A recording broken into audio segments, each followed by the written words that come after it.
Hello, Currawong. Have you heard about the Facebook page? The Facebook page dedicated to disparaging the Glen Innes 7 Council. The page calling itself Save Glen Innes from the GISC. The public face of which is a particular floaty. Now, do you know what a floaty is? Highly appropriate that we illustrate this with a currawong, because a currawong is the emblem of the Glen Innes public school. A floaty is somebody who did not go to kindergarten at the Glen Innes public school. This is because kindergarten is when the little kidlets form their cliques. Kindergarten is when the busyness people's children mix with the busyness people's children.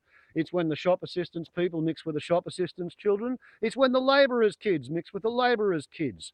It's when the sheep farmers' children mix with the sheep farmers' children. It's when the cow cockies' children mix with the cow cockies' children. It's when the floaties' kids mix with the floaties' kids.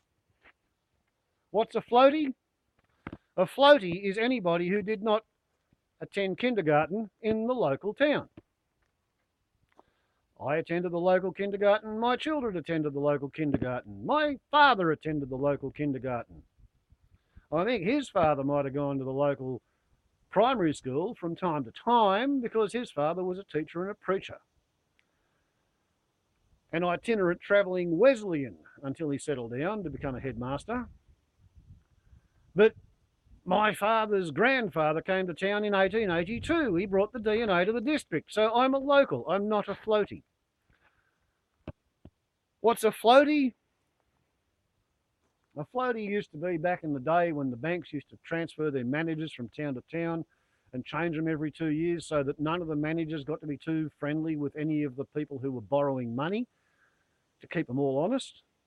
A floaty might have been an employee of the police, the Department of Education, the Department of Forestry, the Department of Main Roads, the Department of Railways. A floaty was somebody who came to town on a career building exercise to stay for a while, join a lot of local organisations, try to fit in with everybody, and then piss off when they could get their promotion to go somewhere else. That's what a floaty is. Well, that's what a floaty used to be. Then, as the economy started to implode, we got another kind of a floaty, the retired floaty. The retired floaty spends their whole life somewhere else, trashing the landscape, turning somewhere else into a place that they cannot stand to live and they don't want to be. So they sell up at a great fat profit, and then they go looking for somewhere in the world where they want to live out their last years. And floaties come from all over the fucking planet to the northern tablelands of New England, New South Wales, because this is one of the few unspoilt places that are left. The population of Glen Innes has not changed for 100 fucking years. When Australia had 4 million people, Glen Innes had 10,000 in the town and the shire. We still have 10,000 in the town and the shire. Everywhere else their population pressure has doubled or tripled. Hasn't happened here. It hasn't happened here. So what happens is the floaties show up after having trashed the landscape wherever they used to come from, or their ancestors trashed the landscape and they don't want to live there anymore. The general manager of this town, Heinrich Basson, comes from Sooth EffriKa. His lady wife, Stephanie Botha, comes from Sooth EffriKa. Who was the last white president of Sooth EffriKa? Pick Botha! Why does the house of Botha and Basson not want to live in Sooth EffriKa? Because their ancestors made it a place where they don't fit in and they don't want to live there. So what do? They come to Australia like all the other people from the Whenwe diaspora. Okay, right. Now here's the thing that's really got me pissed off. On Friday, I got a telephone call from the editor of the local newspaper. And he told me that several people, maybe as many as half a dozen, had suggested that Muggins here, the bloke who doesn't have a computer and hasn't got a Facebook page, is one of the more probable people to be behind the anti-Seven Shire Council or anti-Glen Innes 7 Council Facebook page. Why would you think that? Why would somebody who lives in a squalid little hovel that's not an approved dwelling, in a clearing, in a forest, on a ridge, in an endangered species sanctuary, why would somebody like me want to pick a fight with council? The Facebook page has been running for 50 months, so my son tells me. He told me this when I went to town on Friday, and I said, hey, I got a phone call from the bloody editor of the paper. Bunch of people seem to think that I'm, and my son finished the sentence, running the Facebook page, attacking council. He said that he told them the previous night, nah, not my old man. He hasn't got a computer, he hasn't got a Facebook page, he wouldn't know what to do with it. I went to tell my daughter the same story on the same day, and she said, surely they could have looked at my post, which she put up the previous night, attacking whoever it is who runs the page because of their negative criticism. So both my kids have been on Facebook saying, nah, not my father. But, you see, the particular floaty who is acting as the public face of the page, he has disclosed that whoever is behind the page is disabled. And, well, you know, like, I have a bad back from when I lifted one fat patient too many when I was nursing. I have a crook foot from when I failed to quite clear the fence post when I was an ultralight motor glider test pilot. I have a short circuit between the ear holes that causes me to tell the truth in public places. So yes, I do in fact receive a disability support pension. But you know what? I'm not behind this fucking Facebook page, but I have a fairly shrewd idea who may be, and I'll save that for the end of the video after I read you today's newspaper's front page, or yesterday's newspaper's front page. Under a heading of social media anger on the front page of the Glen Innes Examiner, Tuesday, 17th of October. By Steve Evans.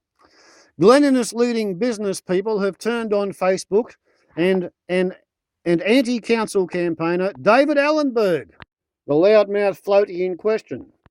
At a meeting of business in Glen, Big, the Facebook page devoted to attacks on Glen Innes 7 Council was called, quote, cancerous, quote, negative, quote, disgusting and, quote, destructive.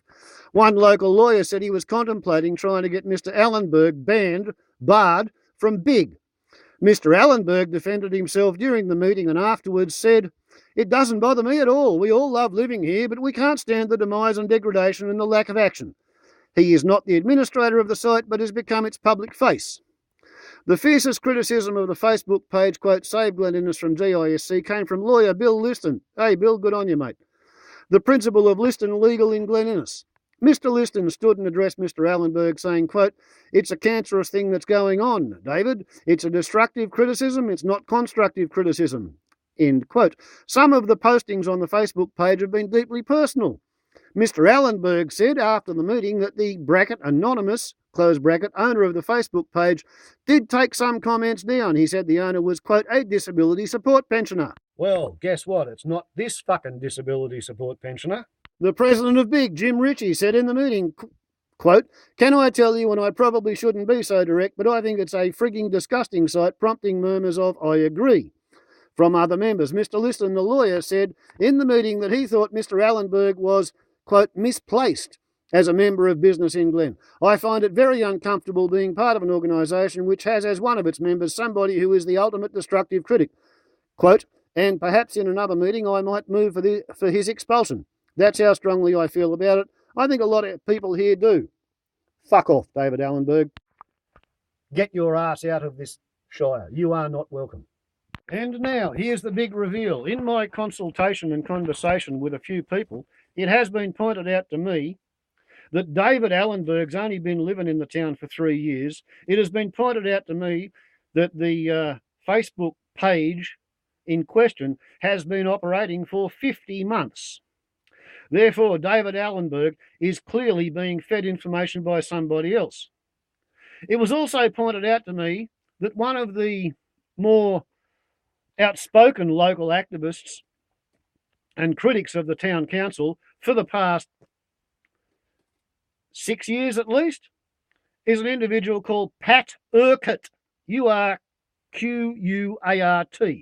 Pat Urquart lives at Emmaville. Pat Urquart is a local.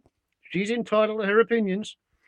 But the point is that the strange thing is Pat Urquart never, ever makes any personal posts on the anti-Glen Innes 7 Council page, even though she has been demonstrably highly anti the Glen Innes 7 Council for the past 5 or 6 years.